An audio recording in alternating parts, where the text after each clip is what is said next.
Members, let us now resume our meeting.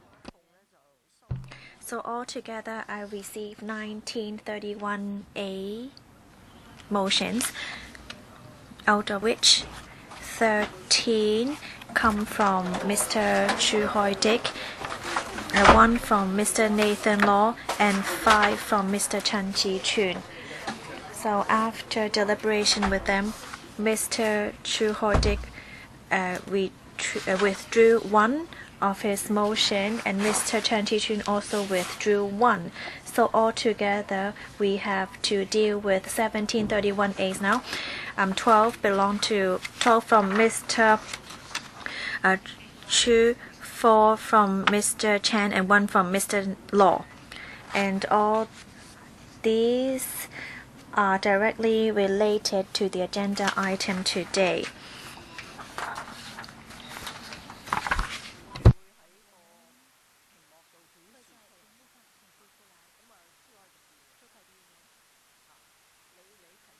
Mr.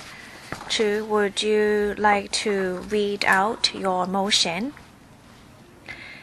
I claim a division, Madam Chair, of course. Please read it out.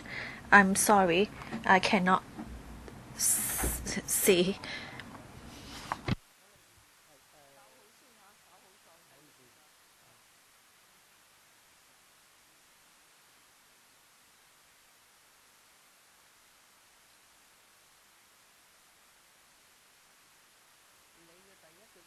Your first 31A.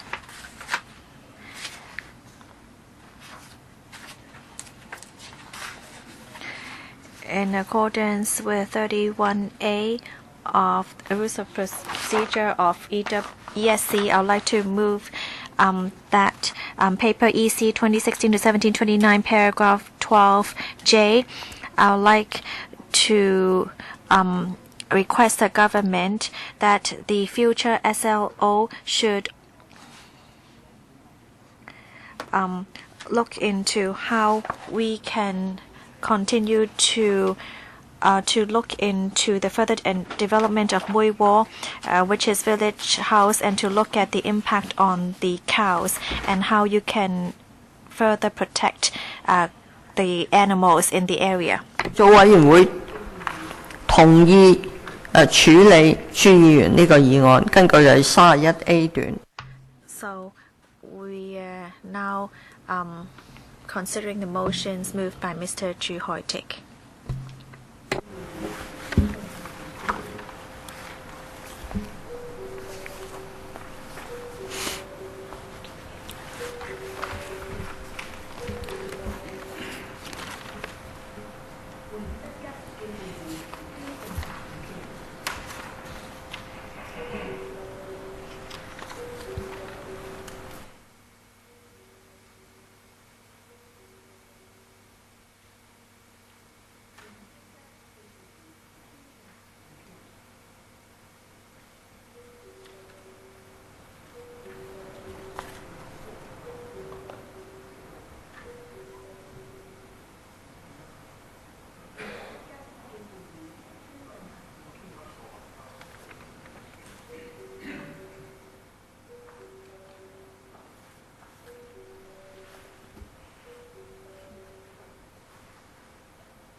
啲人去邊啊？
請各位進行表決。Voting begins. Please check your votes before results are displayed.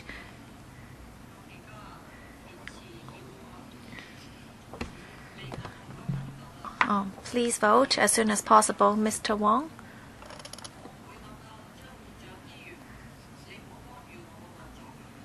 Well, I'm not supposed to vote, Dr. Chang. Voting results are displayed. Well, 11 against 11. It is negatived. All right. Please quiet down. Let us continue. Mr. Poon, yes, I'd like that for voting in relation to the item from now on, that the voting time reduces from 5 minutes to 1 minute. For those in favor, please raise your hands. All right, the bell will ring for 1 minute now. Mr. Chu, please continue. The second motion is more important. Thank you.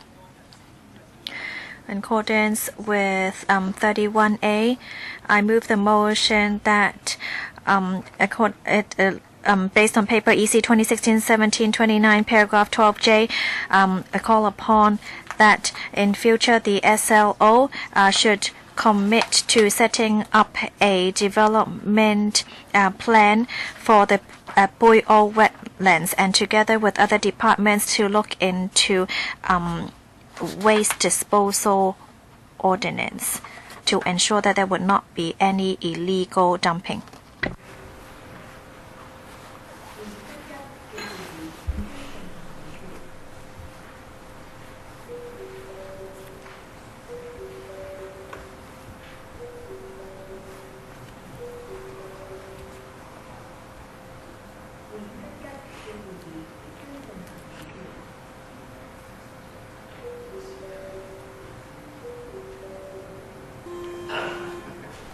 請各位進行表決。Please begin voting. Please check your votes before voting is closed. Results are displayed. 11 against 11 again. So this motion is negatived. Please continue, Mr. Chu. You lack 1 vote. Well, this is unprecedented. 11 against 11. Now you should all ask your fellow members to hurry back to the meeting. Oh, this is very important. I'd like to move to 31A, that or paper EC 2016-17-29, para 12F, that the Central Waters Artificial Island Strategic research, including the East Lantau metropolis, that the government should explain in detail the need of railway from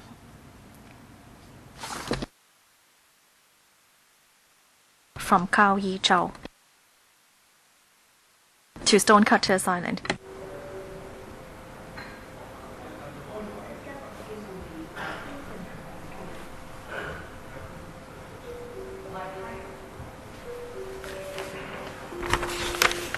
請各位進行表決。Please begin voting. Please check your votes. The results are displayed. 11對11，議案未能通過。11 against 11. The motion has not been approved.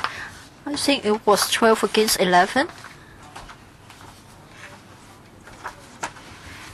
In accordance with paragraph 31A of the GSC procedure, I move that in relation to item F in paragraph 12 of paper EC 2016-17-29, for the artificial islands in the Central Waters strategic studies, including ELM, the committee urges the administration to let us know about the environmental costs for the rail and road from Tung Chung to Mui Wo.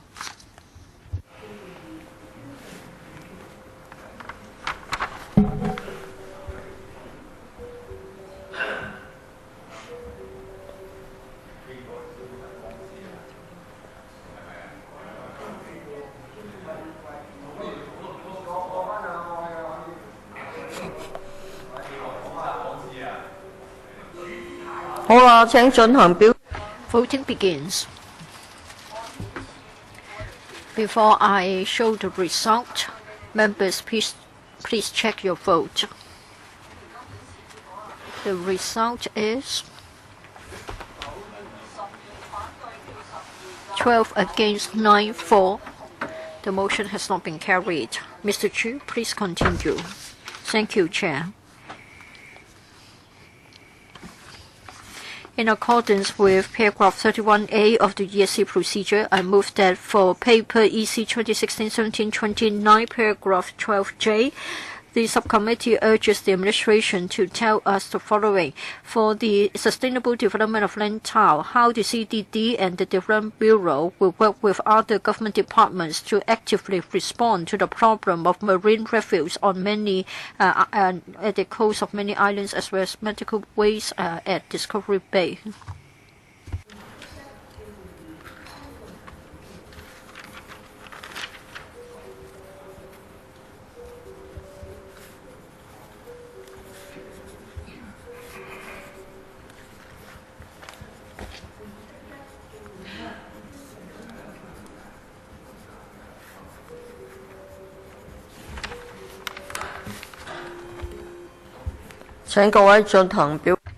Voting begins.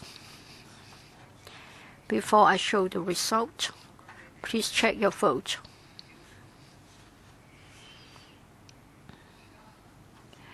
The result is 9 for, 12 against. The motion has not been carried. Mr. Chu, please continue. I cannot read it. In accordance with paragraph 31A of the ESC procedure, I move that for paper EC 2016-17-29 in relation to paragraph 12F for the strategic studies for artificial islands in the central waters, including the ELM, the subcommittee urges the administration that in case the expansion of phase 1 of this land park is unsatisfactory, the government should exercise the option for phase 2 so as to get back the land for public use so as to replace the costly ELM.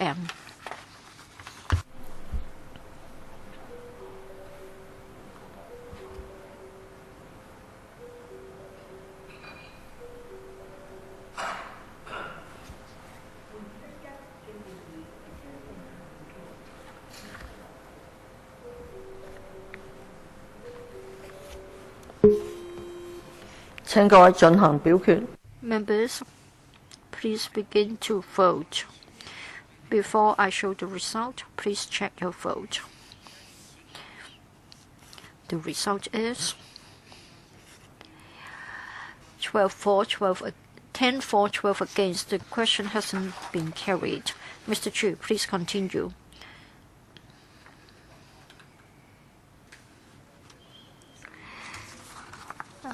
In accordance with paragraph 31A of the ESC procedure, I move that for EC 2016-17-29, paragraph 5 mentions low carbon living. For such a planning concept, the subcommittee urges the administration to tell us the estimated additional carbon emission arising from ELM reclamation of 1,000 hectares, as well as the cross-harbour infrastructural projects and the extra carbon emission, the construction waste to be generated from both projects.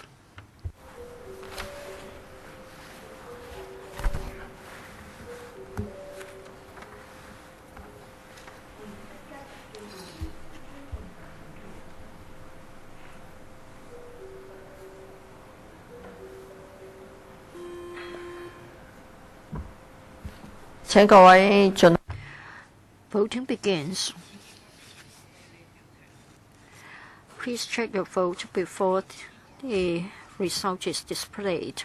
The result is, everybody has voted. The result is 10 for, 12 against. The question hasn't been agreed. Mr. Chu, please continue.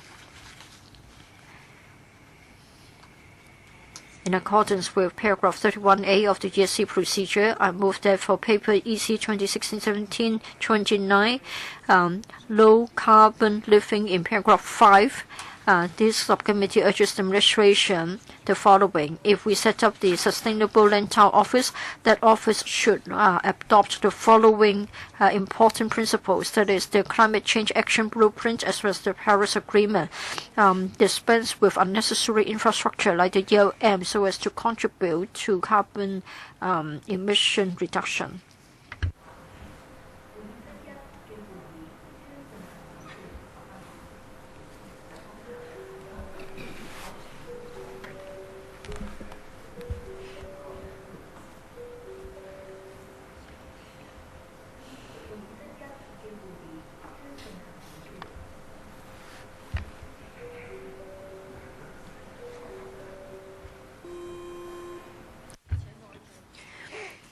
Voting begins. Before I show the result, please check the vote. The result is 10 for, 12 against. The question hasn't been agreed. Mr. Chu. Thank you. In accordance with paragraph 31A of the ECA procedure, I move that for paper EC 2016-17-29, item F of paragraph 12, strategic studies for artificial islands in the central waters, including ELM, the subcommittee urges the administration to provide an estimate upon completion of ELM how many visitors will arrive by way of the Hong Kong-Zhuhai-Macau Bridge and make use of the cross-harbour infrastructure at Eastern Lantau to go to Central and Western District of Hong Kong Island.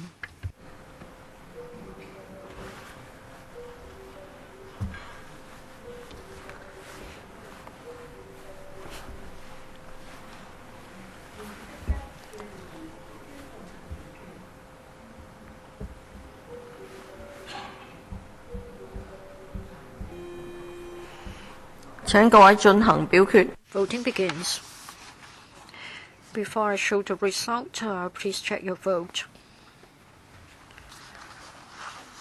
The result is 10 for, 12 against. The question has not been agreed. Mr. Chu, please continue.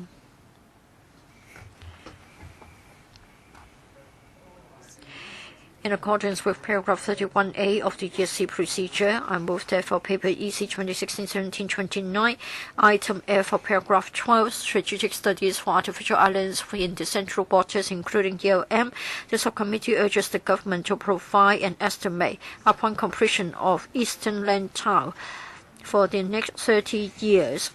The newly planned population for the Western District to echo the development at East Lantau.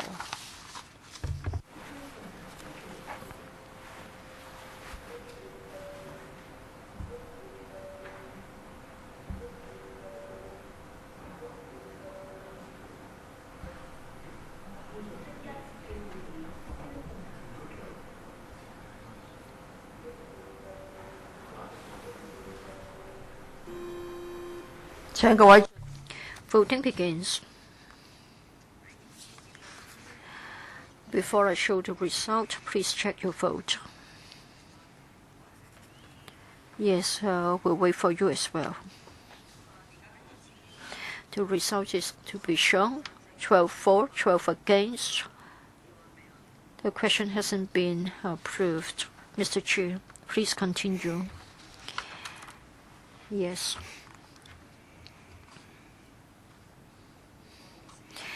In accordance with paragraph 31A of the ESC procedure, I move that for paper EC 2016-17-29, item F of paragraph 12, strategic studies for artificial islands in the central waters, including ELM, the subcommittee urges the government to do that before the FC scrutiny.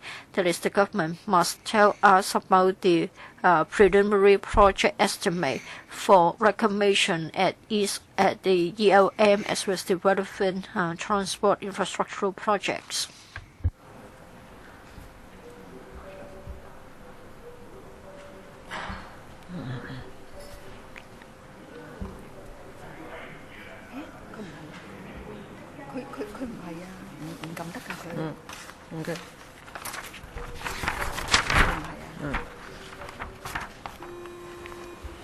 請各位進行表決。 Voting begins. Before I show the result, please check your vote. I'm now showing the result. 12 for, 12 against. The question has not been agreed. Mr. Chu, your last motion. Already the last? Really? I think others are moving other motions. In accordance with paragraph 31A of the ESC procedure, I move that for paper EC 2016-17-29, item F of paragraph 12, strategic studies for artificial islands in the central waters, including ELM. The subcommittee urges the government adopt Mr. Edward Yu's proposal. There is the Norwegian option. That is, the government should provide the main option, the fallback option, and no construction option, so as to form the premises of any application in relation to DLM.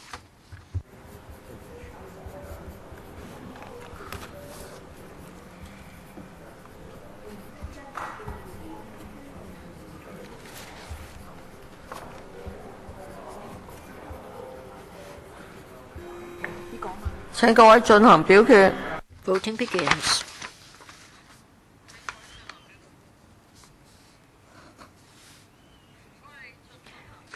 Please go ahead with the voting. Before I declare the result, please check your vote.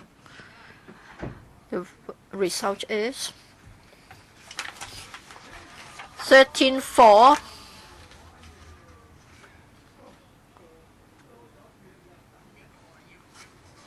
'So we need to have a discussion. Let's deal with the others first. 咁由於小組委員會已同意。 Well, the subcommittee has already agreed to handle the motion moved by Mr. Chu. Then he will speak first, and then other members may speak. After members have spoken, I will invite the administration to reply. The mover will have 1 minute to give a reply, and then the matter will be put to the vote. If it is approved, what will happen? Well, the administration has to do what is requested in the motion. Is it binding? No. Mr. Chu, please. Madam Chair. Madam N, well, I just want to get it approved. I had no intention to speak. Madam Chair, how much time do I have? As you like, up to 3 minutes. Madam Chair, I'll cut the long story short. I believe that all members will keep their comments succinct. Briefly speaking, we want to say that this will become an indication of our wish. On various occasions, I've already introduced members to this idea. It is a simple one. Now, we have a town planning mechanism, and we have the official consultation mechanism carried out by the government. Usually, the controversy will crop up at the stage of the electrical. This is all because, to be frank, at the consultation sessions, the government will listen, but within the bureaucratic system, the government stance will be upheld. So the conflict has not been resolved, and the conflict will be brought into the electrical. Madam Chair, for the town planning mechanism, I think it has to be democratized. Of course, we have a longer-term vision. Say, for example, for the town planning board, whether the membership should be generated by election. And there are also other questions like mega infrastructural projects, whether we will allow older people to have a say by means of voting. Before we can reach such a long-term goal, I think a quicker and more direct way to go about it so as to allow lawmakers and people at law, and the people of Hong Kong to have a bigger say in our dialogue with the government, so as to get a scheme which can work for the better interest of Hong Kong. And the answer is the Norwegian model. Take this as an example. In future, when we have any funding request related to the ELM, the government can't just come up with one single option, which is 99.999% set in stone and not subject to revision. In fact, the government should present 3 different versions so that we know about the pros and cons in terms of the costs, in terms of the benefits. In this way, it means that there will be more information, and we can, based on such additional information, to come to a decision. And this way, I think it's a good way to resolve all the controversies concerning infrastructural projects. Mr. Luk Chung Hong, 3 minutes.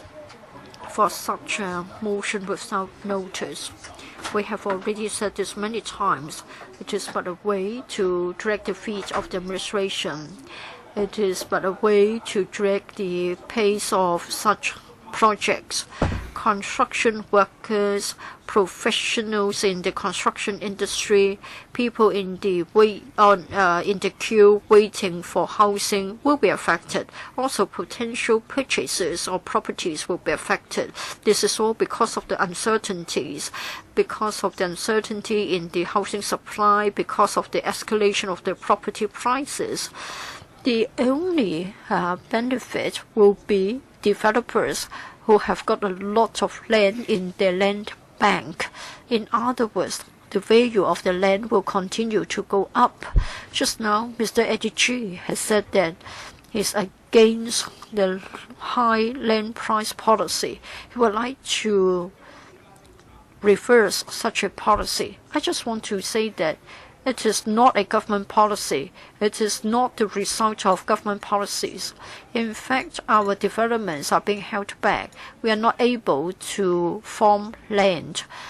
Since supply is predicted to be limited, so land price will go up, property prices will go up. Mr. Pt2, it is no wonder that you are blocking development. For members in such a camp, there is this view that perhaps people would wonder whether they are working for the developers. Yes, we need thorough discussion and consultation. Now, the government would like to create the Sustainable Lantau Office. And what we want to do is to enhance consultation and improve the planning. And the community very much hope that the projects will be implemented quickly, and they will be good projects. But then the opposition camp is exhausting all sorts of means. Even at this late stage, they try to occupy the moral high ground, and they would like to prevent job openings from being created. Now, in fact, the Lantau blueprint has been delayed by more than 6 months. We don't know for how much longer you want to drag our feet. For how much longer would the opposition camp hold us back? I'm really infuriated. I'm speaking to the motion. This so-called Norwegian model, that's the way they go about it. If the proposal is A, they say B, and then if you propose B, they say C. Now we need more manpower for the development of Lantau instead of being bogged down. Ms. Mac, you support Mr. Luk, but you are not a member. You cannot speak, and you cannot vote. Ask Wong Kwok Kin to come back. Next, Mr. Wu Chi Wai. Thank you, Chairman. The motion has pointed a very good direction, and also proposed a good method to deal with the conflicts. whether it's in the PWSC or in other committees, we ask the administration whether there are other options before us, so that we can weigh one against the other, so that we can assess the cost effectiveness of various options. We are not given any reply. If this motion can change the administration's mindset when they provide the proposals, they can put up various scenarios so that the proposals made are the best ones. Even if we oppose the proposals, we fully know what consequences are there, what are the costs involved. The discussion can therefore be rational. As said by Mr. Luke, all questions are regarded as ways to stop the administration. That is unnecessary. In fact, the questions within today's political situation do require the administration to respond effectively. The government should not regard itself as knowing everything, and the proposal it proposes is the best. That will only cause conflicts, that will only cause disputes, and it will not generate the option that is in the best interest of the public. I therefore support Mr. Chu's motion. The administration should think hard on how to absorb this Norwegian model into your papers of that are put before the ESC and the PWSC or the FC. You shouldn't hide other options. You shouldn't ignore other options. If you do so, then we will just speaking into the air. It will not be helpful in promoting public works projects. Next, Mr. Chen Chi-chun. Just now, Mr. Luk Chung-hong spoke. Probably he reminded me of Wong Kok-heng. He opposed filibustering. There is no market for anti-filibustering. I'm not afraid of being accused of filibustering, and the Democrats are not afraid of being accused of filibustering.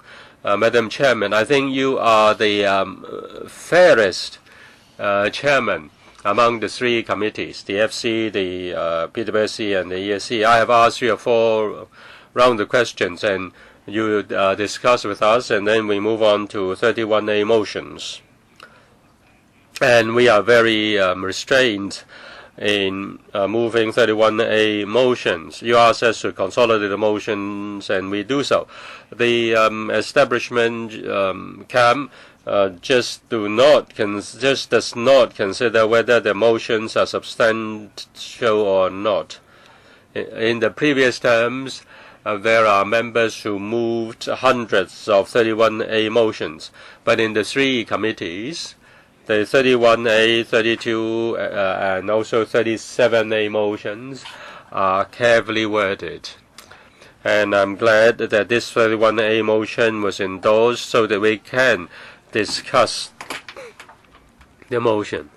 Well, even if we pass this motion, it will not be binding, and they will not be able to come back because most of them have left, and they will not be able to come back within 1 minute. Even if we reject this motion, you can still go directly to the FC.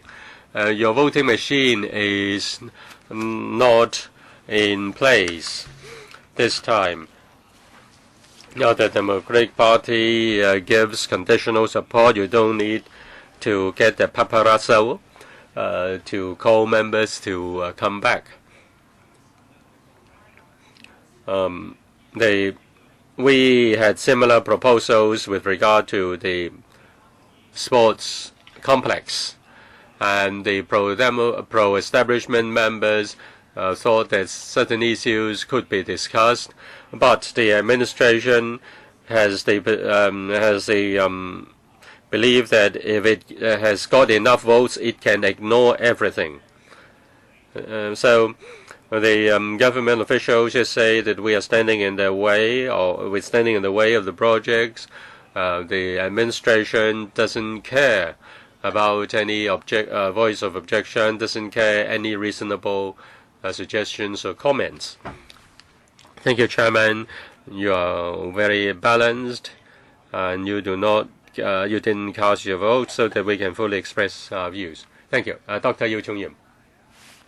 Well, the 31A mentioned my name, therefore I have to make a give a short briefing on this.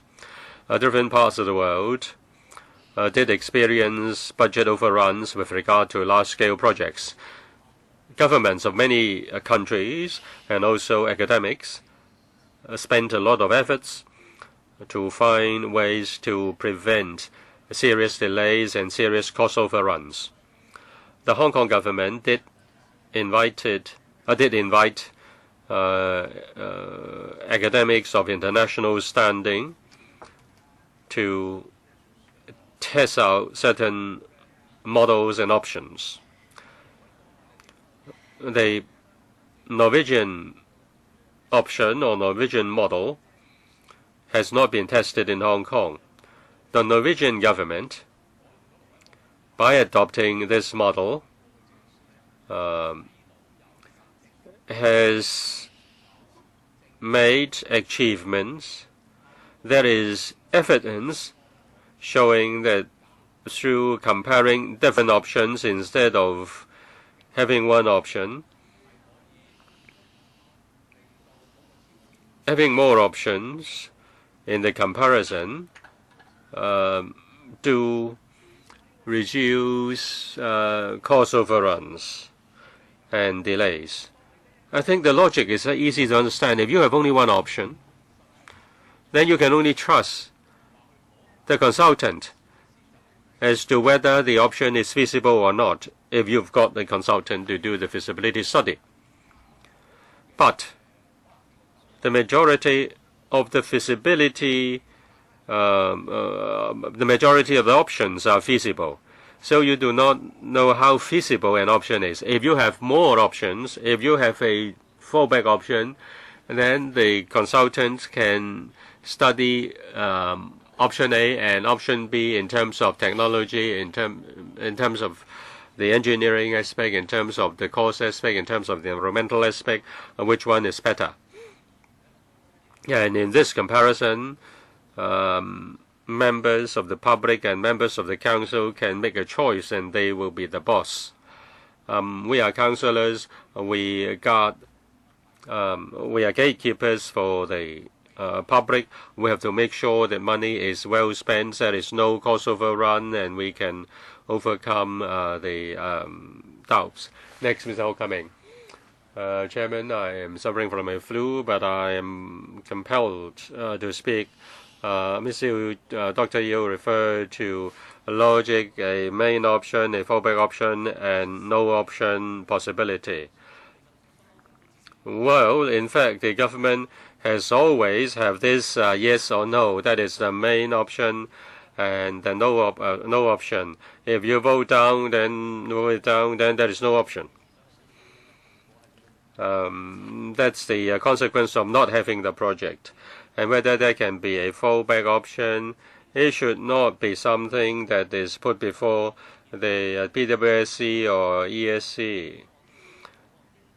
If there is any fallback option, it should have been proposed during the public engagement stage.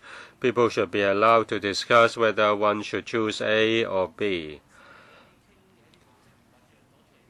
After a consensus has been found, the Council should not ask the government to come up with a fallback option. That is disrespect to public opinion. The government should not hide a fallback option and then wait for the council, and if council meeting, and if it can't get enough votes to get the motion passed, then it comes up with the fallback motion. I've checked this over Google. I'm not in your profession. I have not seen any Norwegian model. I just waited for your explanation, but you didn't give much explanation. Madam Chairman, I hope members will not be confused by these motions.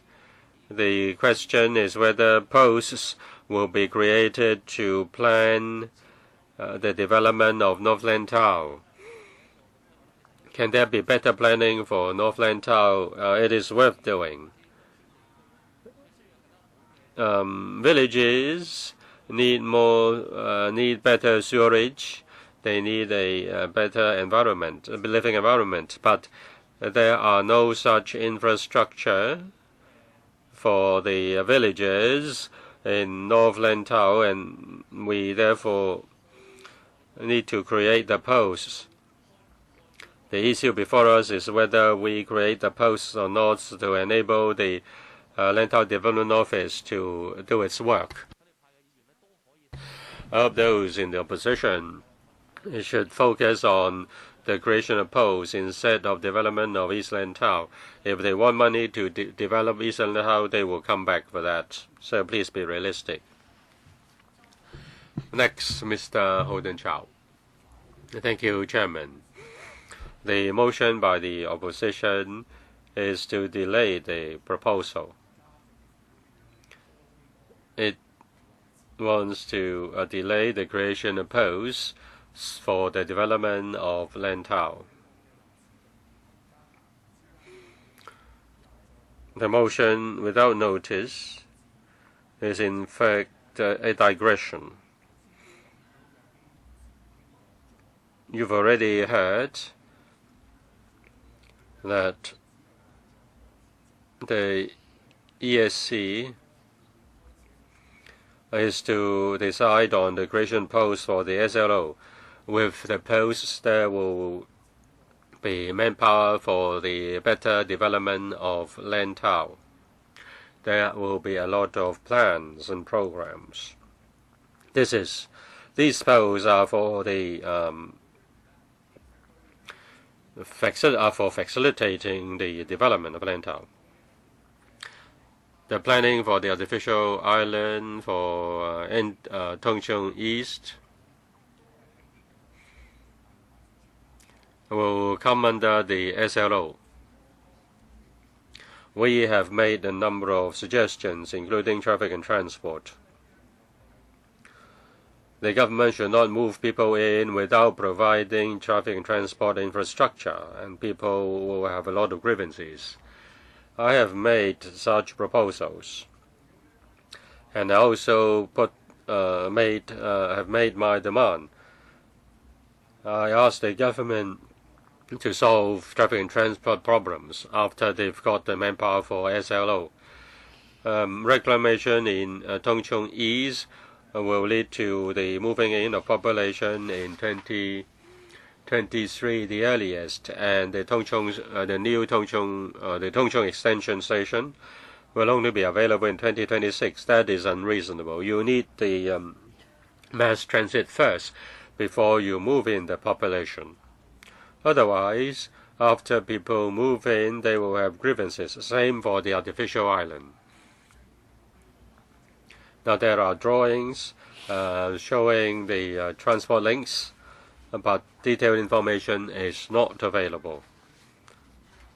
How the artificial island is linked with the urban area or Lantau Island, and whether MTRCL will do the job, should be something the government should make known to the public. I believe the administration will follow that up. But if you put something in the way and you try to digress and you try to interfere by putting in new things, that's something I can only object. Next, Mr. Nathan Law. Professor Yiu has been well-intentioned. Now the CEDD asked for reducing differences. Now, if the government can provide more options to this council and let the members to compare various options and then make a choice, that will help to reduce differences and help to reduce conflict. I fully support Professor Yu's proposal in respect of the Norwegian option. In fact, many pro-establishment members supported that, though they criticized 31A motion. They said it was a waste of time, yet they spoke. That was self-contradictory. Now, the alternative option is something very good. It is for the public to discuss the alternative. We don't ask it to be discussed in this council. We ask it to be discussed among our people. In fact, the pro-establishment supports 31A motion. Mr. Yu has made many good suggestions. Will those be incorporated in the future discussion of East Lantau? And will those options be put up for public discussion? The pro-establishment made some suggestions, yet the government doesn't move a finger, and then the pro-establishment just vote blindly for the administration. I think there is a need to make changes. Let us take the example of the Disneyland. The pro-establishment made many suggestions, but the administration ignored them, and then the pro-establishment members just blindly vote for the proposal made by the administration, though reluctantly. I think there is a need to reduce differences. If you can make proposals to promote discussion, and members are not just put in the straitjacket of either have it or either take it or leave it. If you can provide other options that will be able to take us out of this quagmire, I think is really illuminating to have the chance to discuss this motion. This motion is not binding, but the direction pointed out by this motion is worth considering. I hope members will support this 31A motion. Ms. Tanya Chan. Thank you, Chairman. Hong Kong has had many infrastructure projects, yet this is a low-level public consultation. It is really shameful. South Korea conducted deliberations on pollution. People were invited to discuss. In one weekend, 3,000 people discussed reduction of pollution,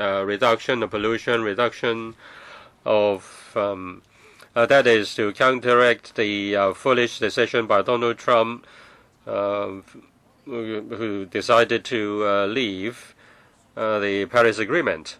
Now it's said that there should be more publicity, but the publicity is lopsided and is misleading the people. Now, for example, a footbridge the unit cost is $5 million per 1 meter. It's even more expensive than the express rail. A footbridge without any escalators, 1 meter costs you $5 million. We asked whether there is any alternative. The administration withdrew the proposal and is going to redesign. So we should have 3 options. One is to go ahead, one backup option, and one option not to build it. I think we should know more about it, especially the price, because for that astronomical, properly priced bridge in West Kowloon, I asked whether the board knew of the price before. They said they didn't know about this price. Are we in a beauty pageant right now? Do we have to look for the most good-looking and the best one? We really do have to work on our budget. Some members say that we are just trying to delay the item. but that has caused you to just blindly vote for it. Look clearly at this motion. It is to call upon the government to accept the Norwegian option, which is to provide other options. We are just asking for you that when you apply for funding, you come up with 3 options for us to choose. So please do read the contents instead of just trying to blindly vote against it. We are just asking for options. It's not anything out of order. So I really do think that you should read clearly and allow the government to provide us with options, so we can at least make a choice, so that we are using public money wisely. Any other members who would like to speak? If not, may I defer to the administration? Permanent Secretary, please. I'm not too clear about this option. You're talking about the Norwegian option. This is the first time I hear about this. Mr. Yu said the government has experienced cost overruns recently, and now we are seeking academics to help us look at the matter. Well, we did consult with a British scholar, and we have set up an office to see how we can better control the cost. I would like to go back to the panel to give more details on our work. In recent years, there has been cost overruns. I hope you would understand that for the major infrastructure, it takes a long period of time for construction and investment. And during this long period of time, there would be happenings that might affect the time and cost. As seen in recent years, there has been huge inflation, and therefore there is a discrepancy between the real cost and the estimated cost. And therefore, the funding application might not be enough. And there are other projects such as the XRL and other railways that have also experienced cost overrun, such as the Sharjah Central Link, because during construction they found antiques. And so that was out of expectations. I would like to say that overall, the Project Cost Management Office has conducted some estimates. And basically, there is a surplus for many of the projects, although of course there are some exceptions. But if you look at the overall public infrastructure, excluding the cost overrun part, there is still surplus. Well, I don't mean to say that we cannot improve, but with the setting up of the Project Cost Management Office, more will be done on the design side to see how we can improve the design and build part, and then to also make improvements to the whole project. We also work on training to be on par with times, so that our estimates could be done better. We hope that our teams would improve the infrastructure to be more goal-oriented and to be clear more on the cost control.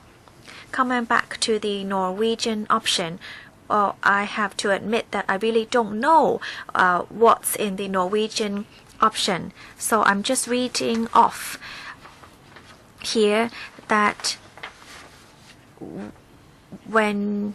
before you apply for funding for the East Lantau Metropolis, there should be 3 options. One is the main option, one is a backup option, and one option is not to carry on with the construction. Well, usually we come up with 2 options. One is the main option, the other is the option which we would need to take if funding is not approved. So when we worked on the design of the project, we considered all the alternatives. And this has also been consulted with the public. I think if we have a 3rd option, that means the government is very irresponsible, because we are not a lay client. We are a professional team, and we have already considered all the different options and all the public opinions before coming up with the best option to ask for funding. We can't just give you options to choose from, or too many options to choose from, because that means we wouldn't have done our work properly. We have considered the impact on the environment, the acceptance of the public, and all other alternatives before bringing you the best options in LegCo. And the ultimate decision lies with LegCo. So I don't quite understand what you mean by the Norwegian option. I don't think that's the best way forward. Madam Chair, I think that's all I have to say for now. Mr. Chu, you have 1 minute. Madam Chair, Mr. Horn, you're not actually addressing the question. We are now raising this option to try to respond to your hierarchical response, because your option is almost set. It is 99.9% decided. So that is why it is such a controversial issue. Some members from the DAB implied that we are filibustering, but they are wrong. We should work together to ensure the government has the best monitoring mechanism, and this option is a good start. Thank you. All right, we'll now put this to vote. Do you need to claim a division? All right, 1 minute, please.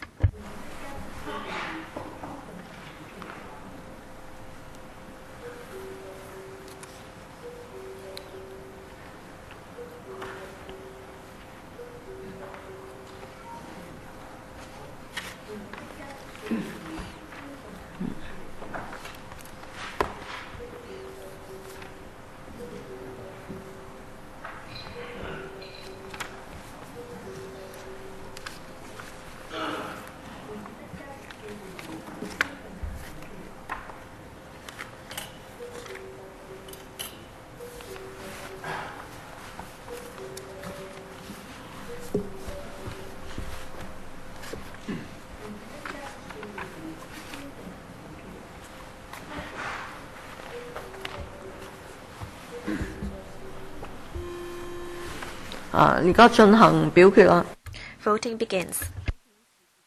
Please check your votes before voting is closed. Dr. Chang, please hurry up. I'm waiting for you. All right. Results are displayed. 13 in favor, 14 against. This is not approved. Let us move on to the next 31A. Mr. Chan Chi-chun, I'd like to claim a division. in relation to 31A of ESC, I move the motion that to at the Sustainable Lantau Office opening up a post. I hope that there would also be a conservationist post so that we will continue to attach importance to the conservation of Lantau.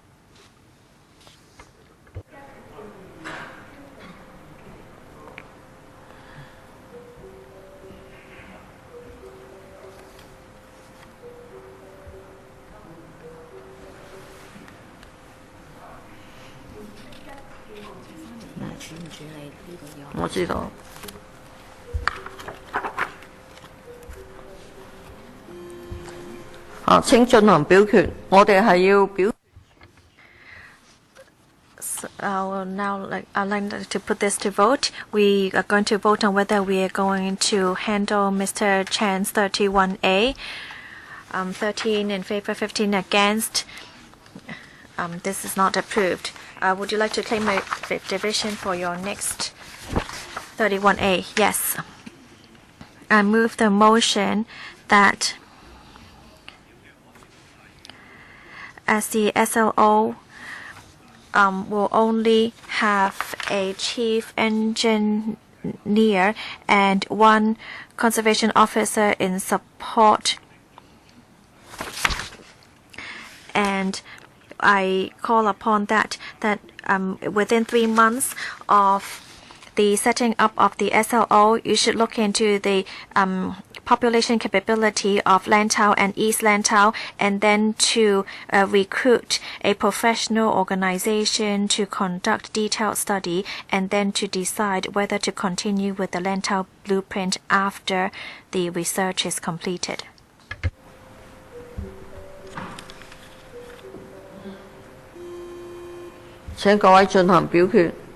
Please begin voting and check your results and check your votes. Voting results are now displayed.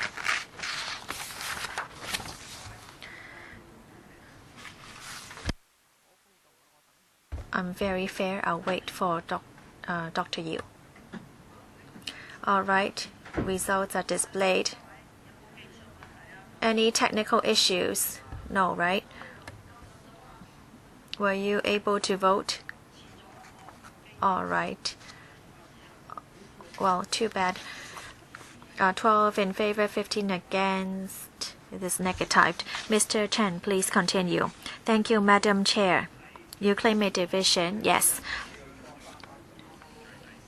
In accordance with 31A, I move that we can request that after the SLO has been set up, then there should be a 1-year public consultation on the Sustainable Lantau Blueprint, and then after public consultation is completed, before beginning the development of the Lantau Blueprint.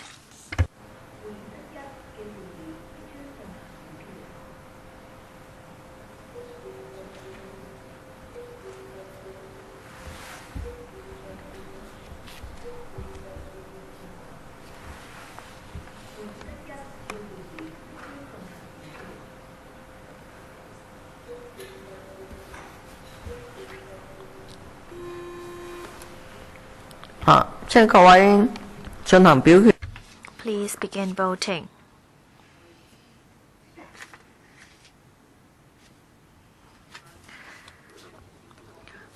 Please check your votes. All right, voting is closed. 13 in favor, 15 against. This has not been approved. Next, please. In accordance with 31A of the Rules of Procedure of ESC, I move the motion that since there is not enough manpower at the SLO to work on conservation, it will make the public doubt whether SLO will be able to implement on the conservation work. I request that you should once again set the nature of the work of the chief engineer 2 and 3 so that they will be able to focus more on conservation work.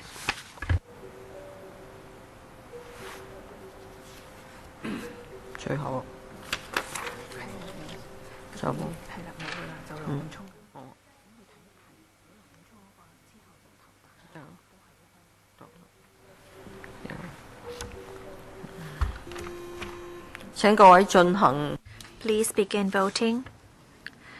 Before results are displayed, please check your votes. Results are displayed. 13 in favor, 15 against. This is not approved. Mr. Chen, we have handled all your 31As. Now, Mr. Nathan Law, do you claim a division? Yes, I do. In relation to 31A, I would like to move that in relation to paper EC 2016-17-29, paragraph 12, I call upon the government to delete item 12F from the paper, which is to take out the Central Waters Artificial Island Strategic Research, including the ELM. This is the last one. We're going to vote on the item after this motion.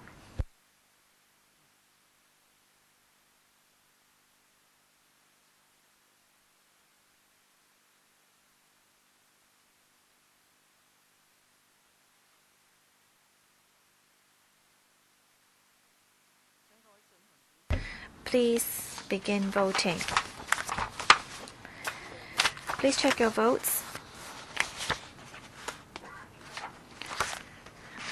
Results are displayed. 13 in favor, 15 against. Motion has been negatived.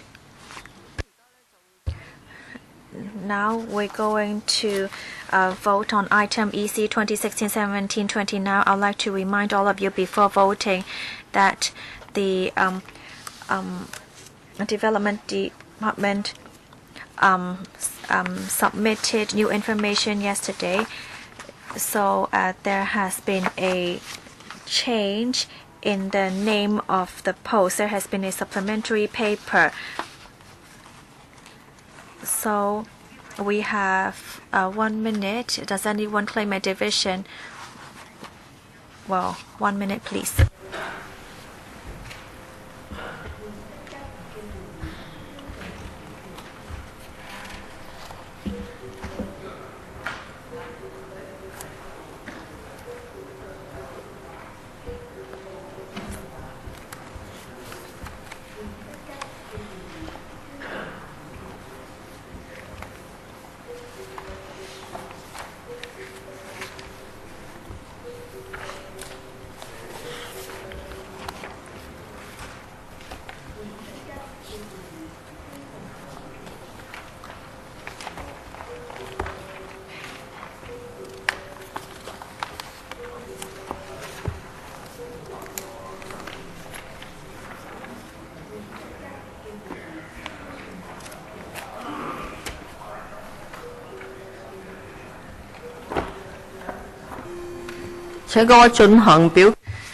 Please commence voting and check your votes. Has everyone voted? Results are displayed. 22 in favor, 7 against. The item has been approved. Do we need to have a separate vote at FC? Well, yes, but I still need to ask you. Otherwise, you would say that I'm not doing my job properly. All right, this item has been approved. Let us move on to the next agenda item. Home Affairs Bureau.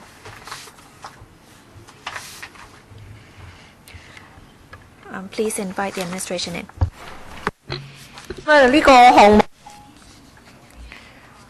Well, EC 2017-18-1.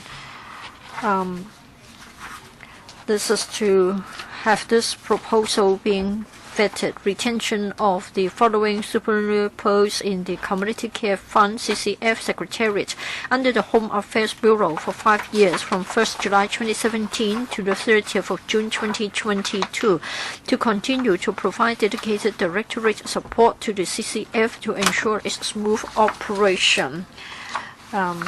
We have a number of officers in attendance. Mr. Law from the Home Affairs, Mr. Ma Feng Guok is not present. He is the chairman of the Home Affairs panel. So I will read out what has been prepared by Secretariat. On the 21st of December 2016, the Home Affairs panel at its meeting discussed the proposal to retain the supernumerary post in the CCF Secretariat under the Home Affairs Bureau. The administration's explanation is that the work of the CCF will continue in the next few years. Therefore, the proposal is to retain it up to the 30th of June 2022. Panel members did not indicate any objection. A member suggested that the duties should include the drawing up of objective criteria so as to consider which projects under the CCF can become a regular item under the subvention of the government so as to enhance the work concerning regularization of the projects. 3 members would like to speak. Mr. Chen Chen-ying. We understand that the post holder will have to drop the policies in Annex or Enclosure 2 to the paper. We understand that we have got a task force, and I've looked up the website, and we will look at investment, financial matters, as well as administration, and it will also decide on the assistance projects, targets, amount of money involved, as well as topics that will span over different terms of the government, and then come up with recommendations for the Commission for Poverty. So what about the relationship between the CCF chairman and this AO officer? In paragraph 11 of this paper,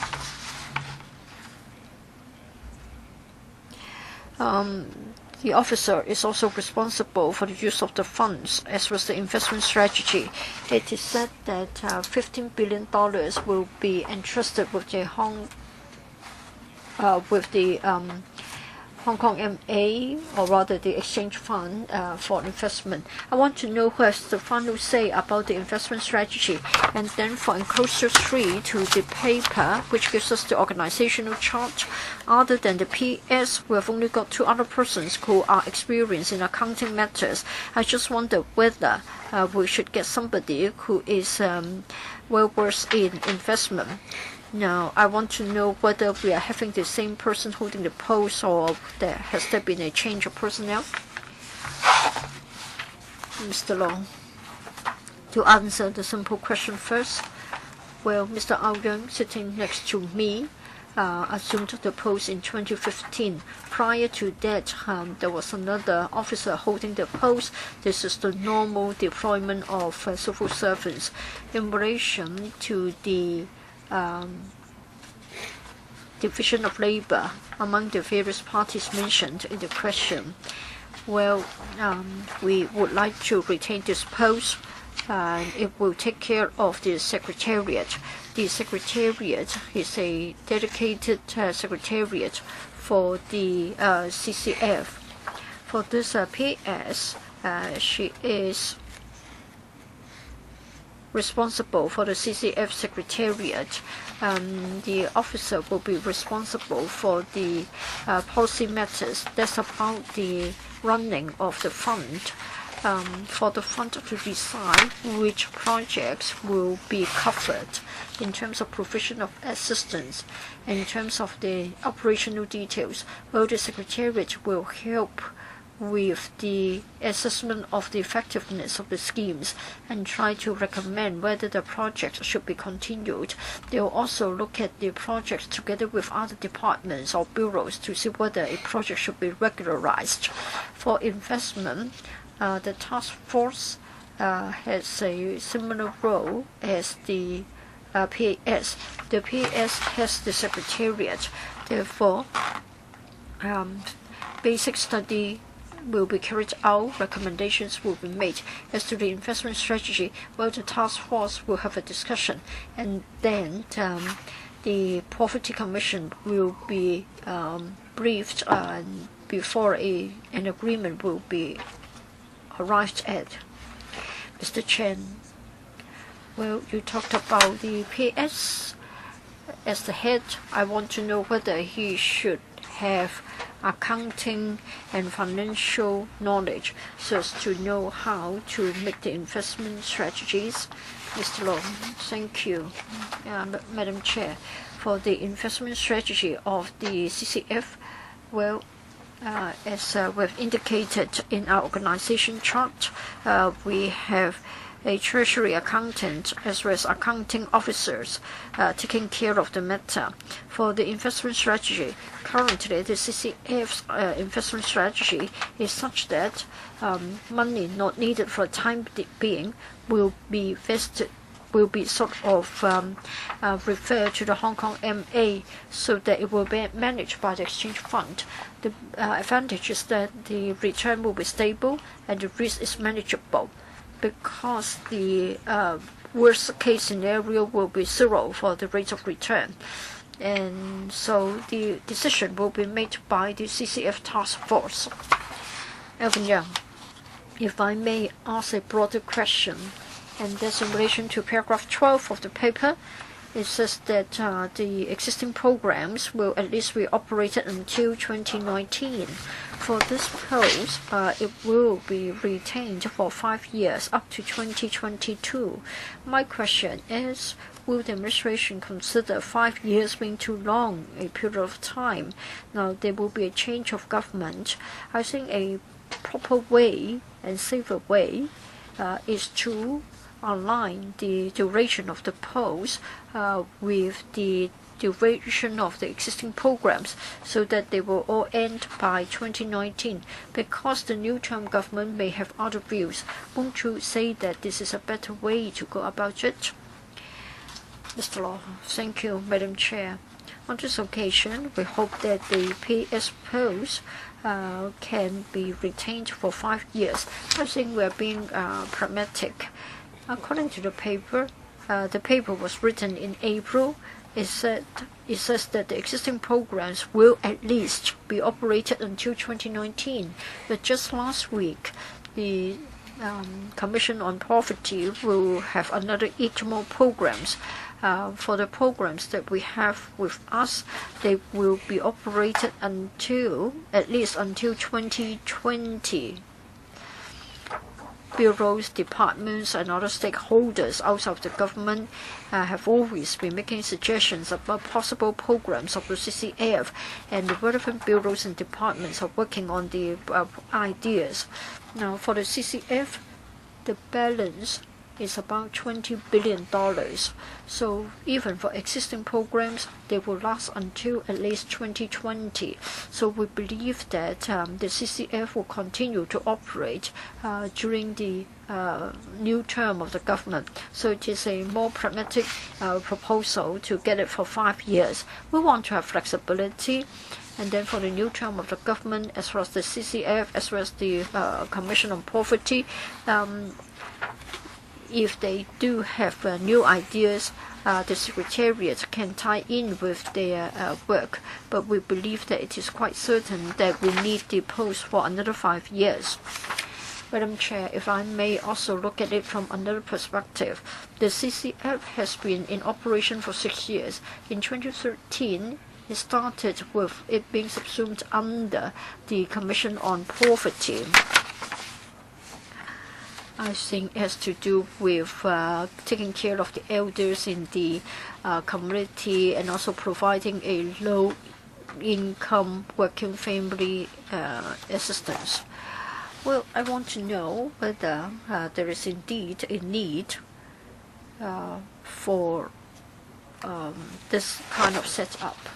Thank you, Chair. Well, for the CCF, it won't be dealing with individual cases. Rather, the CCF will try to fill the gaps. It will also try to carry out pilot schemes so as to help different target groups who are in need. For such schemes, we hope that once we are able to decide on a workable model, then it will become a regular item to provide assistance in the long term. My question is, can the Commission on Poverty take care of the work of the CCF? And that takes me to another question. That is, I just wonder if we still need the CCF in the long term.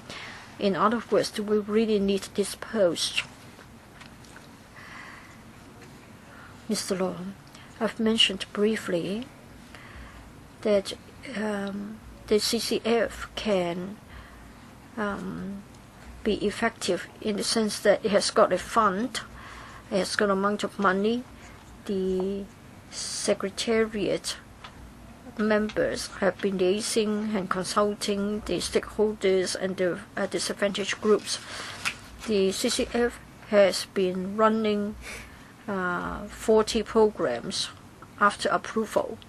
What they're doing is that sometimes at this moment the policies of the government are such that we are not able to meet a particular need. So the CCF will use a simpler ways to fill the gaps so as to help the disadvantaged by offering some assistance. In due course, we try to examine the effectiveness. Among them, 11 have been regularized. So we believe that they thus have a value, and it should be retained. Mr. Nathan Law.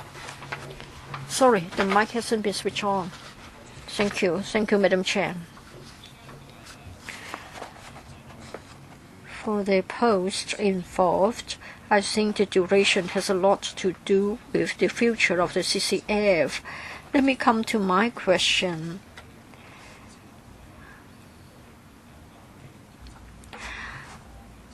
I want to know about the direction of the CCF. I had picked up this question at a panel meeting. For the CCF's role to fill the gaps, I think it hasn't been doing enough. This can be seen by scrapping the assistance given to the have-nots. When the administration explained why the program should be scrapped, we've been told that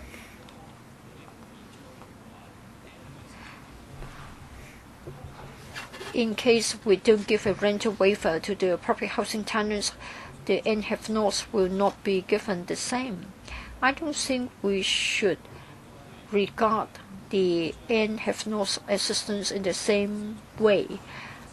I think we should make it a regular program so that the most vulnerable will be given help from the CCF. My point is, are you going to review such a concept? Are you going to reintroduce the assistance given to the have-nots, and then subvention in relation to rare diseases?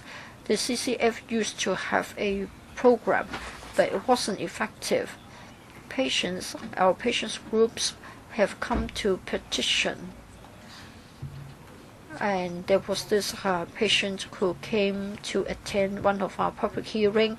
She stated her views. Unfortunately, she passed away after appearing in our public hearing, and it has caused a lot of repercussions. For this particular program, will the government reconsider this? Mr. Law, for the subsidy given to the have-nots, the matter has been discussed many times at different panel meetings. Mr. Law mentioned the HAP meeting. If I may clarify one point, yes, it was discussed many times, and the conclusion was that we won't have it this year. It is not because it being duplicating with other schemes. Well, the NHIF subsidy is a one-off subsidy. For the past 3 financial years, the budget or the 3 budgets did have short-term relief measures for those not on CSSA, those not in public housing. They were not able to benefit from the one-off short-term relief measures. That's why we came up with this one-off assistance. So it was related to the budget concessionary measures. Well, the CCF task force discussed the matter many times and found that there was no longer the justification to continue with this. For the low-income earners, the CCF will not support using this. I don't agree. The budget doesn't give out short-term relief measures. The budget hasn't got any rental waiver. It doesn't mean that the NHIF do not need their help. My point is that with a new-term government about to assume office, I want to know whether new ideas will be explored. So I just want to know whether this will be considered by the new government. Mr. Law, the task force discussed the matter again, and they agreed that the dialogue should be reopened with other stakeholders to see what other programs aiming at filling the gaps can be offered to help the low-income earners. For one-off cash subsidies, they may not really be that helpful. And then for the other question concerning rare diseases, the CCF has already proposed and the COP has also endorsed that is the CCF will come up with a new program to help patients requiring expensive medicine for rare diseases. No other follow-up questions. Thank you, Madam Chair. Next, Mr. Shiu Ka-chun. Thank you, Madam Chair. Let me follow up on the motion carried on the 21st of December 2016 at the HAP meeting. That's my motion.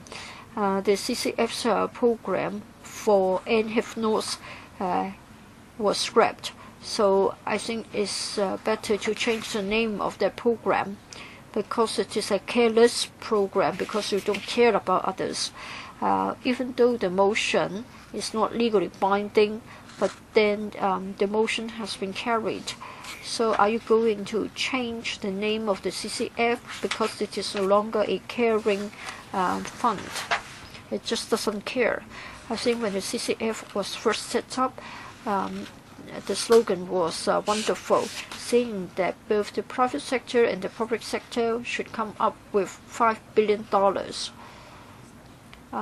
There was some response to the fundraising appeal, but it was poorly received. I think it is a bad precedent because the public as well as the elected members have no say over the use of the money. What projects will receive funding, we don't know, we have no say, just like the item for the NHIF notes. Even though the public have spoken loudly, and yet you won't respond to it. Of course, some programs of the CCF are good and well received. Now you have got $19 billion. You can bypass the LegCo. There's no need to come here for a discussion, and yet you have the final say on what can be done and what should not be done. Therefore, I say that this is a very bad precedent, and I'll come to my third question. The new government will take office very soon. I don't know whether under the new government there will be the CCF and also the Commission Property. Of course, you cannot answer the question, but you ask for money today for 5 years. How can that be? The Permanent Secretary, I'll try my best to answer the question concerning the creation post, or rather the continuation of the post. There are still CCF items going on, and it's expected that at least they will be there until 2020, and there is a balance of about $20 billion with the fund, and therefore we need to have somebody to look after the fund. And the post will end on the 30th of June this year. Without this post, the projects will still be there, the money will still be there, but without the PAS, well, Mr. Yang has already asked why you need 5 years for this post. Why don't you ask for a shorter post, say 1 year or 2 years? Even if we just look at the projects in hand, it will last until 2020. If we ask for funding just for 2 years of the post, then there will not be the officer to look after the after that period of time. With that, in that case, the post can be perpetual forever. You will continue to approve projects. It may be in until 2022 and 2023, and for this reason, you can continue to extend this post. Chairman, it is not just simply for the ongoing projects. They also have outcomes. The CCF has consultation every year, and different stakeholders and groups continue to support the CCF and also ask for more projects. Okay, I understand your point. But can the Permanent Secretary respond to the CCLF couldn't care less fund? Concerning the motion at the meeting of the Home Affairs Panel, the task force, the matter has been referred to the task force. With regard to the doing away with giving out the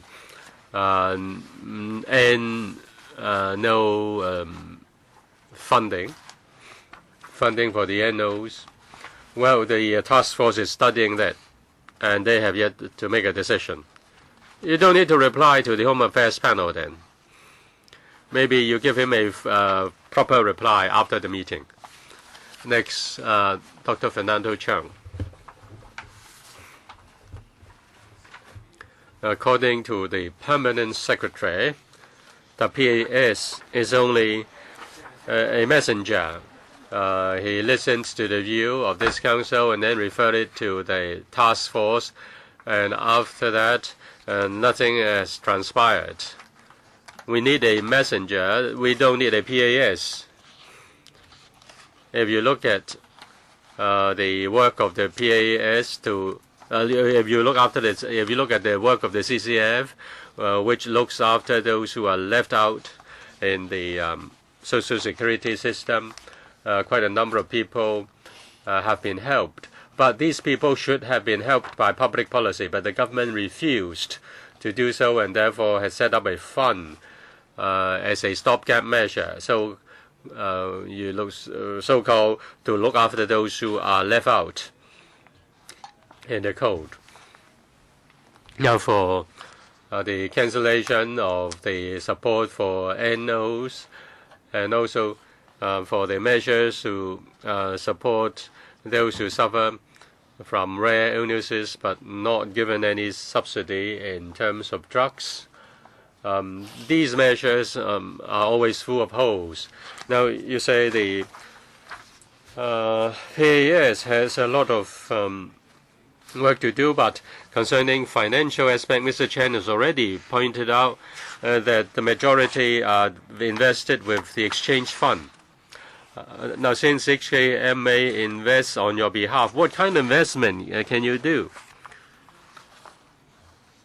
You need a secretariat, but if you need leadership in the secretariat, then it should have pointed out earlier that there is no justification, or at least no adequate justification for cancelling the cash support for the NOs. Now you say that the NOs are not given any cash support because it is not in the budget. If this is just a technical matter, then we need a technocrat. We don't need a PAS. an AS will be more than enough. We don't need a secretary. It's just clerical work. It's just the work of a messenger. You don't make the decision. You don't need leadership, and there is none.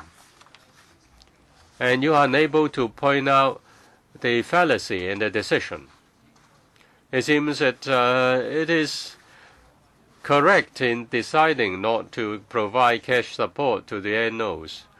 The budget does not remove any cash support. For example, the the additional payment for OH allowance, CSSA, and things like that. These items are still there, and why you cancel the NO cash support?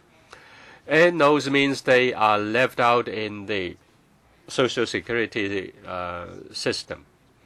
They have the needs. They are low-income earners. They don't get any financial assistance from the government. Therefore, you have the CCF to give them some cash support. Now, you make a technical mistake and you still ask for a PAS. You ask for 5 more years. What have you done? This is basic. These are just basic steps, and you have not done anything. You didn't even raise a finger to do it. And does Dr. Lo Chi Kong call the shots? You don't. Your argument don't even stand. Your arguments don't even stand according to your own logic. Have you reminded Dr. Law of this? Don't you just look at the needs? Where is the care? What has been done by the PAS? Has the PAS done anything at all in this regard? Do you need an answer from them? Do you need Mr. Law to answer you? Answer my questions, please.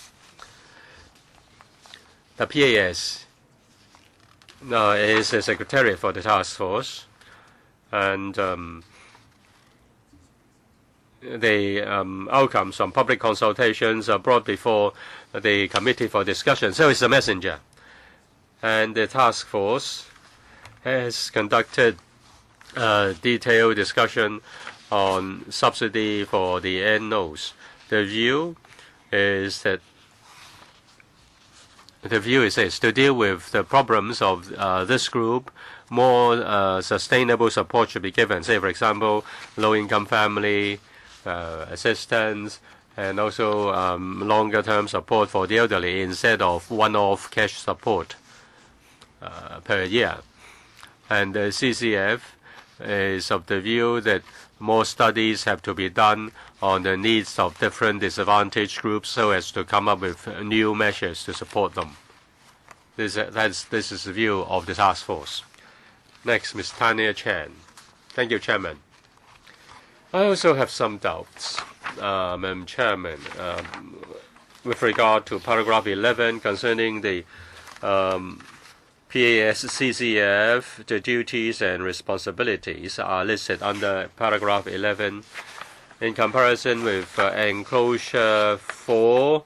The other duties and responsibilities of other principal assistant secretaries in Home Affairs Bureau, PAS Civic Affairs, PAS Civic Affairs 2, 3, and 4, and so on and so forth. They have a lot of work. Say, for example, for the civil affairs, estates, so on and so forth, voluntarism, they have a lot of work to do.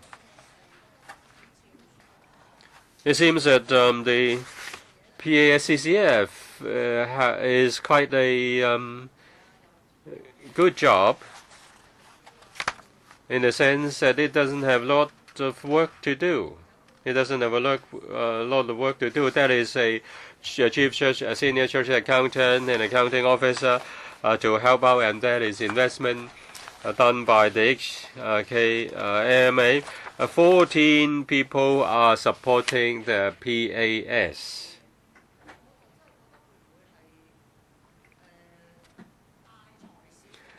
So you're cracking a nut with a sledgehammer the PAS CCF should have done a lot more. I cannot see why this is a post for a PAS.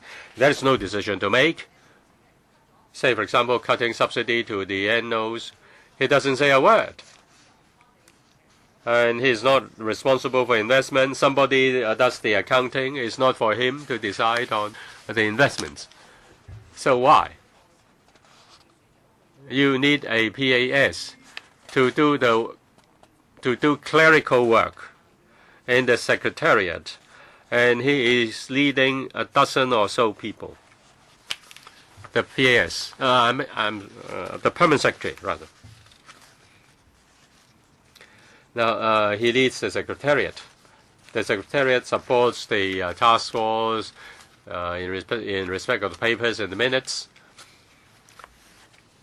As for the 40-odd items approved, this PAS leads the secretariat in doing a lot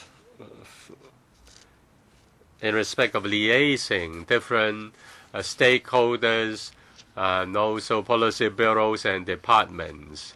They have to set up priority, monitor progress, review outcomes, talk to liaise with departments implementing various projects on whether the project should be continued and whether it should be turned into regular projects, regular items. And all these require a directorate grade. Perhaps a PAS can speak louder, but I seldom see that they need such a senior officer. Look at the PAS. They look after the funds. PAS, Recreation and Support 1, responsible for sports policy and strategic initiatives, matters relating to Sports Commission and Sir David Trench Fund Committee and administration of Sir David Trench Fund for Recreation Main Fund and the Arts and Sports Development Fund, Sports Portion and Resources Management of Hong Kong Sports Institute, the Sport Federation, SF and OC for Hong Kong, China and Outward Bound Hong Kong. The post is responsible for Football Task Force and Redevelopment of Hong Kong Sports Institute. This person has to do many things and is tasked to deal with sports.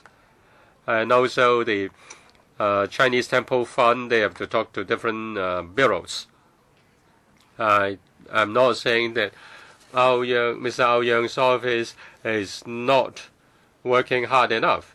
I'm just saying that you just cracking the nut with his sledgehammer. Shouldn't he help out other PASs?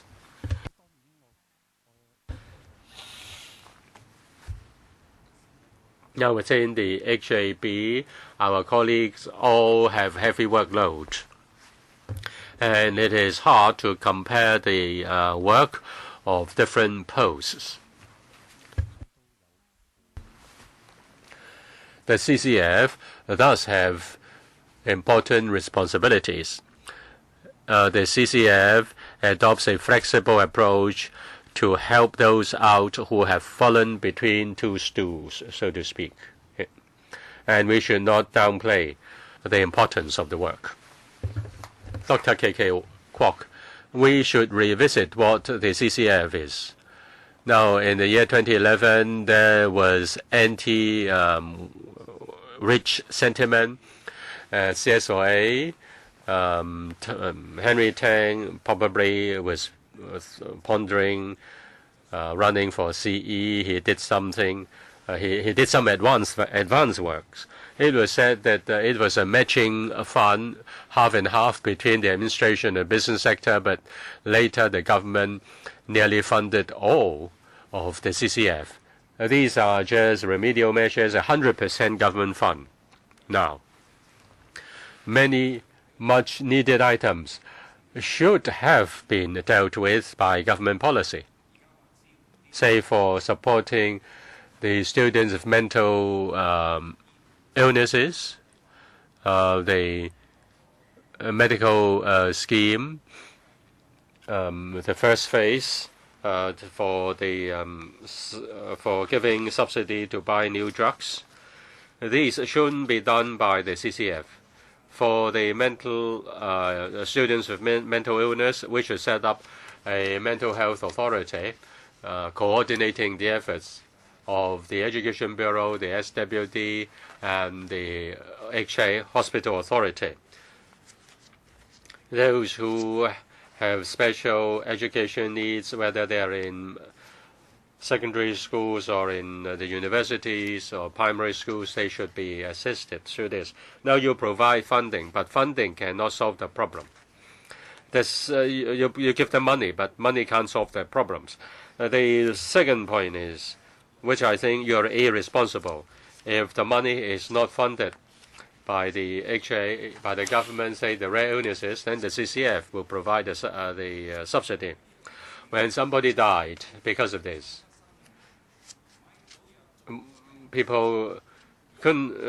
patients couldn't survive because they didn't have the money to buy the drugs. The government couldn't care less. The HA couldn't care less. And many have died, and therefore the CCF provides the subsidy to those who are still living. It's always behind the time, and the CCF then comes out to clear the mess, and the government departments hide behind the CCF. If we allow you this post, you get somebody to cover you up. Whether it's a provision of drugs, whether it is mental health care. You just ask us not to talk about policy. Just ask the CCF to get the money. Now you want to get the business sector to chip in, okay. A matching grant, let's do something. And let us work together. But why the government now fully funds the CCF? Unlike it was in 2011, which was a matching fund.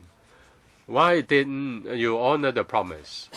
Why did you fall flat on your promise? In fact, the CCF does accept public contributions, and up till now, $1.8 billion. That was in 2011. Since 2012, how much public donations have you received? I don't have the numbers in hand, but we still welcome contributions to the CCF if they want to. The balance is $20 billion. The CCF, therefore, can implement many projects to help those needy. Now, some policy bureaus, in drawing up the policy and projects, are not mutually exclusive as far as their relationship with the CCF is concerned.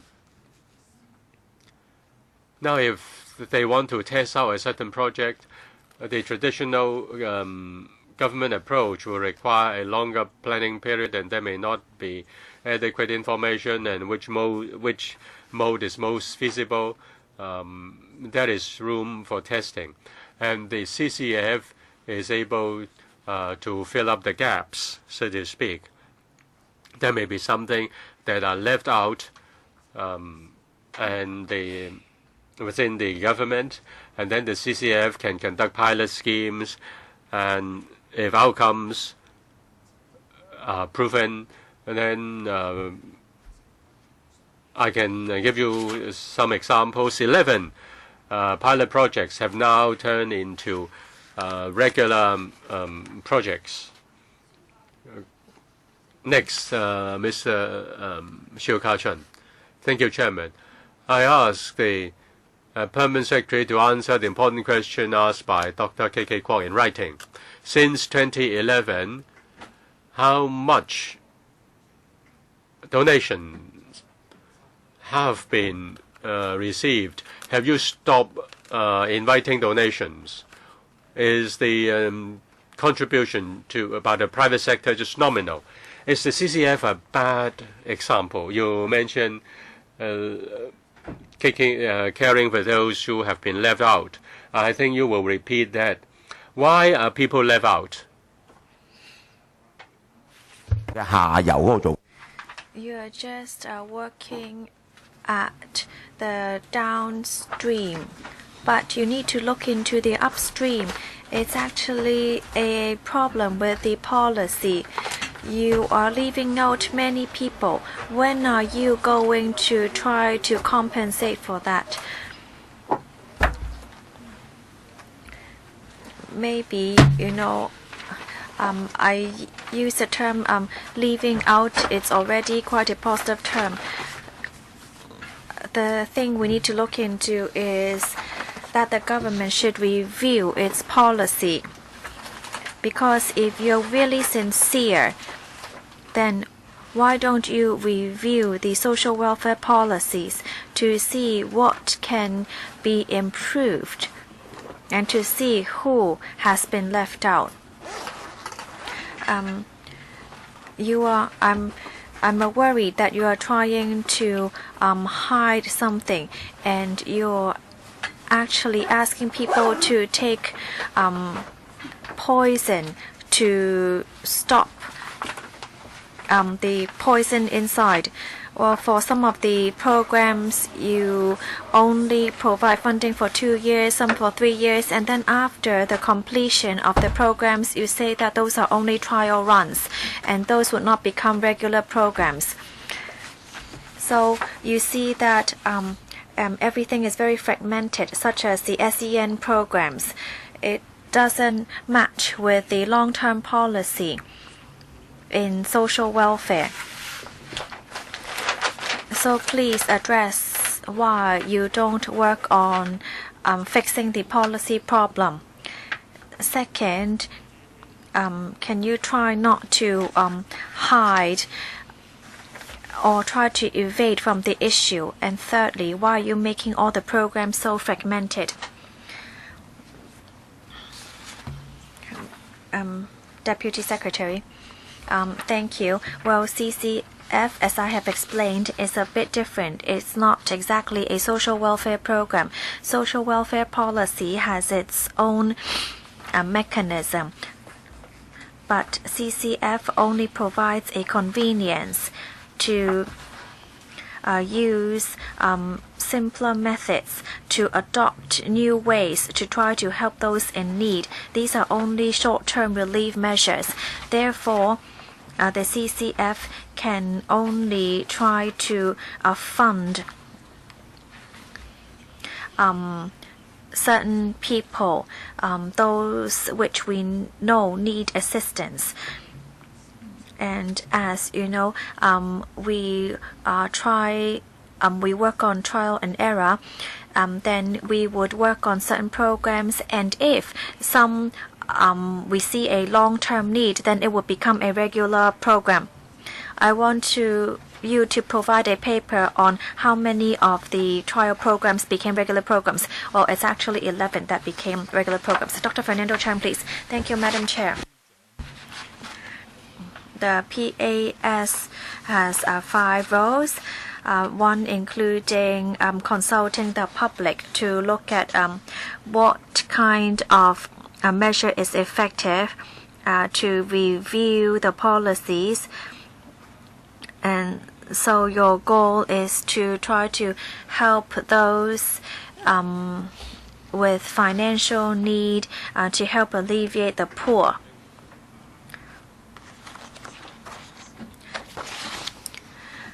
But you made a policy to take out the funding for those who do not fall into any category.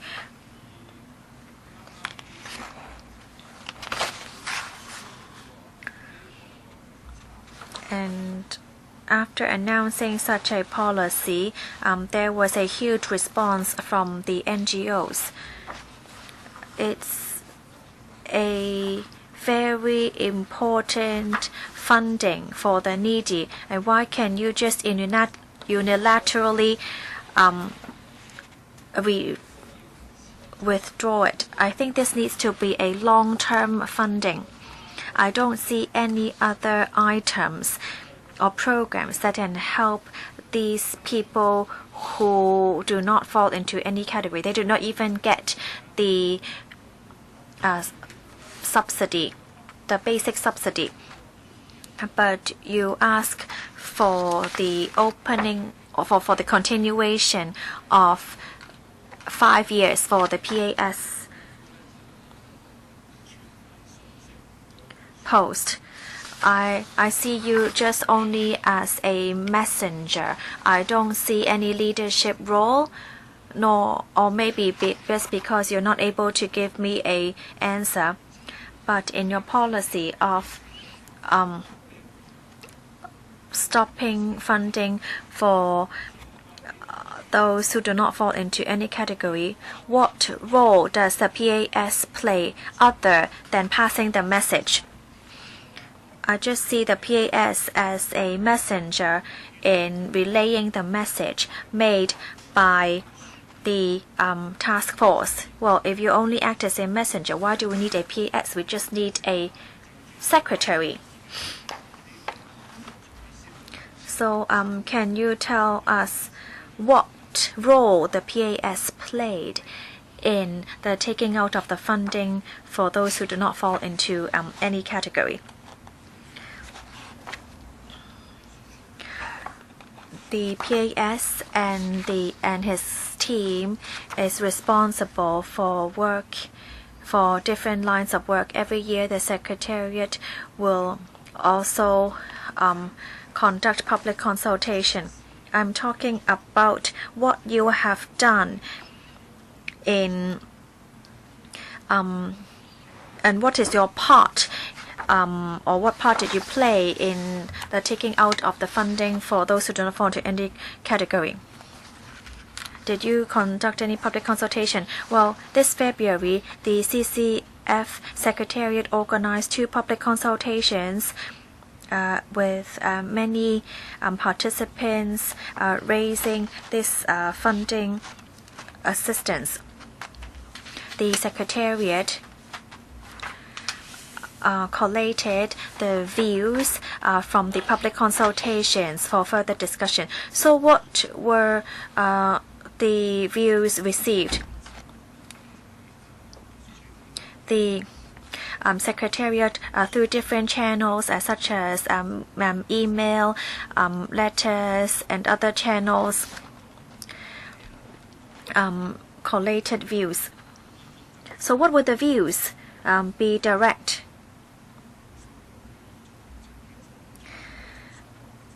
So many stakeholders believe that this subsidy should be continued, but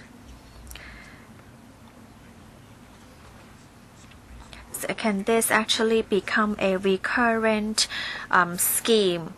After discussion, we decided to take out the living subsidy. So what role did the PAS play in this? Well, as I have mentioned, we tried to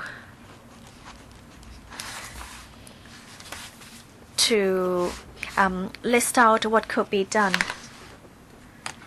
So the PAS only relayed the messages. What else did he do? What other functions or roles did he play? Well, your time is up, Dr. Kwokaki. Second round, please.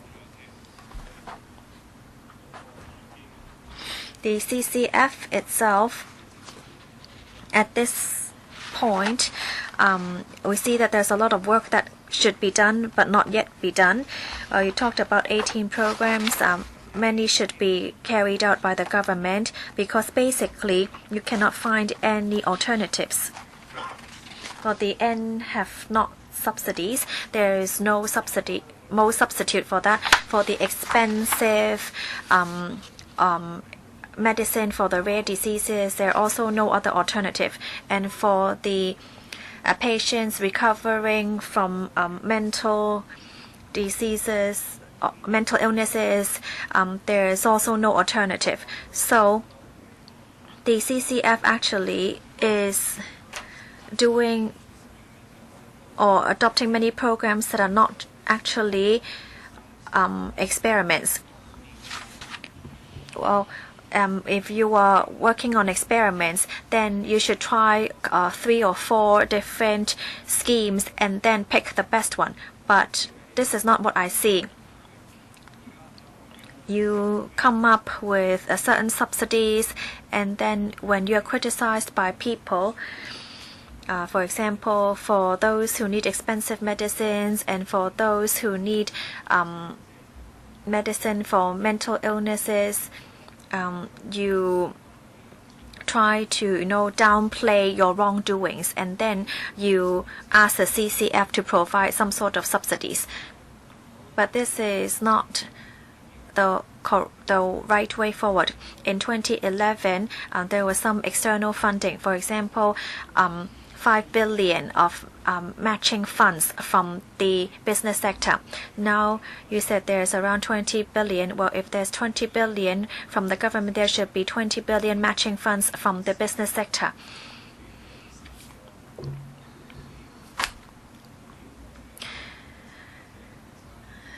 Oh, you should also consult the public, but what you have done is only hierarchical programs that try to plug the loopholes.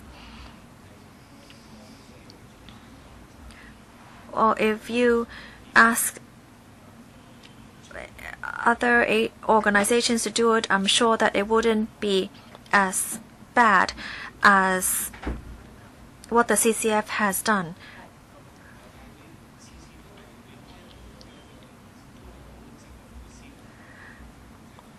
I mean, what you have done is along the lines of government thinking. You just try to plug the different loopholes you see.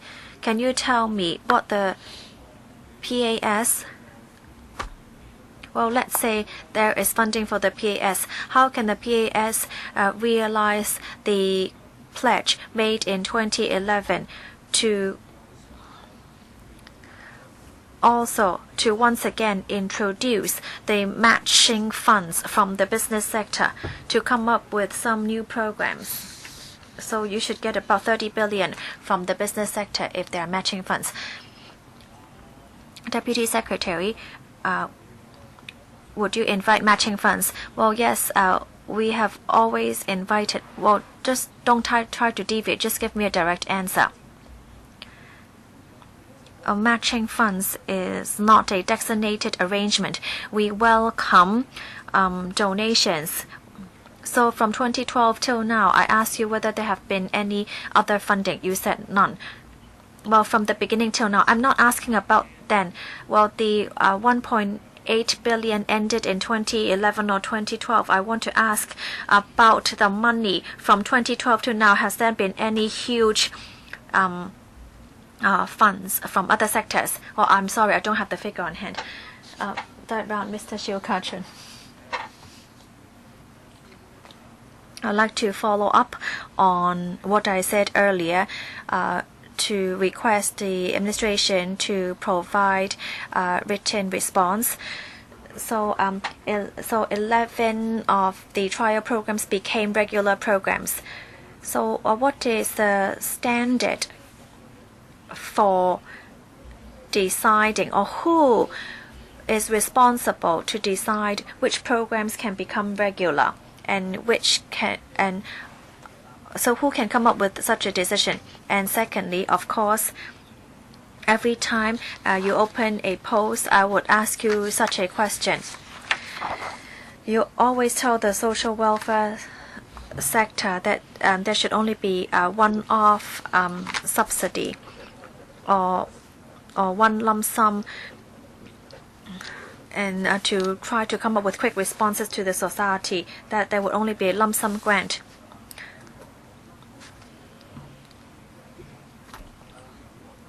Oh, you said there will be different PAS for different roles. Well, well, we in the social welfare sector also tell you that, we also have a lot of needs. But how come you're able to open up new posts, yet we cannot do the same in social welfare?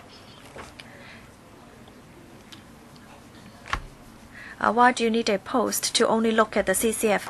But those watching TV right now, don't forget that the PAS starting salary is $161,450. If you're only acting as a messenger, as stated by Dr. Fernando Cheung, then why do we have to pay you $161,450 to be a messenger? Or CCF means you're talking about community care. You're going to care for the needy, for the last and the lost. If you could put your pay into direct services for those in need, I'm sure it would be even more effective.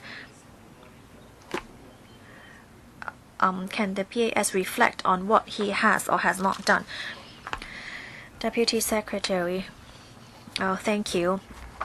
Oh, you're talking about how we can help the have-nots. I don't think it's not comprehensive to say that the PAS only works as a messenger boy. The PAS needs to lead his team to work in coordination, in coming up with new programs and fine-tuning their programs. And many of the programs are actually launched by the CCF, so there are huge responsibilities. Any follow-up? Well, time is up, and our meeting time is also up. Well, we only have 4 minutes left. All right, Dr. Fernando Cheung, you have the minutes. Oh no, Mr. Chu. No, Dr. Fernando Cheung. Thank you, Madam Chair. Well, I would like to use wisely my last few minutes in the 20+ programs, including programs that you're going to launch soon. There are some patients who with rare diseases who need very expensive medication. Are you going to use a cemeterian means, a cemeterian fund to see whether you're going to fund this medication? You have subsidized before for target medication for some cancer patients. You don't necessarily have to be consistent with the cemeterian fund, but if you use the assessment made by the cemeterian fund, they assess the whole family. If 3 generations look together, then they would consider the income and assets of the 3 generations, which is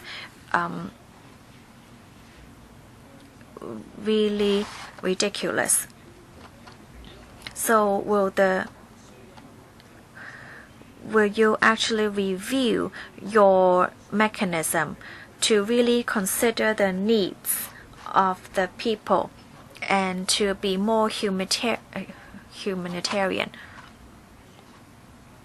Deputy Secretary, thank you.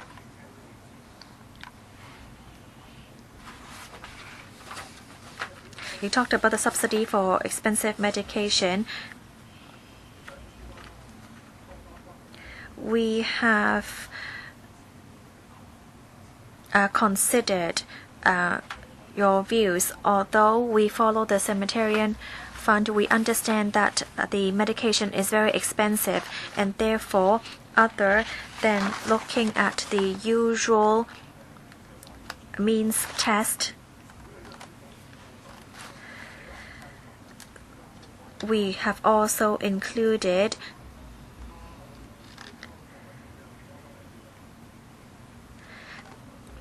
in our mechanism that there is a ceiling fixed at 1 million for each household. So the patients will get around 20% of funding or the $1 million, whichever is higher, because we understand that the medication is very expensive and we do not want that there would be a huge burden on the families. Well, 1 million. Well, 1 million. I hope that you don't look at the entire household income of 3 generations. We don't want the patients to become a burden for the families. That's the main point I want to bring out. Well, you heard his view, right, Deputy Secretary? All right. Well, time is up, so we would address Mr. Chu's question at the next meeting. The next meeting will be next Wednesday, June 14th, 8:30 to 10:30. Please be prompt next Wednesday. Meeting is now adjourned.